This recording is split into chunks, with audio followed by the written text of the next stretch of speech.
Un cane che abbaia nervosamente ai lati della carreggiata di strada Ovest a Treviso, quasi a voler richiamare l'attenzione di passanti e automobilisti. Ferma sempre nello stesso punto, Mia, un Amstaff di 3 anni, appena qualcuno si avvicinava gli saltava addosso.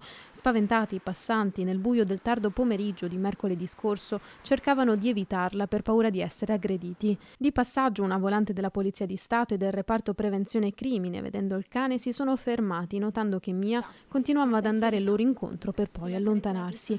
I poliziotti a quel punto hanno seguito l'animale che li ha portati dalla padrona settantenne riversa a terra nel parcheggio poco distante. Immediata la chiamata ai sanitari del SUEM 118 che hanno soccorso la signora quasi priva di conoscenza. A colpirla un attacco di ipoglicemia. Ancora stesa a terra, Egle continuava a chiamare la sua cagnolina perché le stesse vicina. Una volta sull'ambulanza, Mia non voleva lasciare la signora. È servito l'intervento del marito 62enne per spostarla di peso e allontanarla, così che i sanitari potessero portare la signora in ospedale.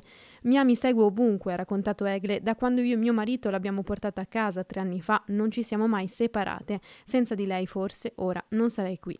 Il ringraziamento poi alle forze dell'ordine che l'hanno salvata, una vicenda di cui presto tutta la comunità di Treviso è stata messa a conoscenza. Il plauso anche del vice sindaco Alessandro Manera. E ancora una volta si denota quanto i nostri amici a quattro zampe siano importanti per noi e quanto tante volte abbiamo più sensibilità anche degli umani. Soprattutto quando devono stare vicini a persone con disabilità di qualsiasi età, gli animali hanno una sensibilità particolare, lo dimostrano in diversi modi, forme, ci sono tante associazioni che lavorano con gli animali esattamente per ottenere quei risultati e quel tipo di empatia che spesso l'uomo non arriva ad avere.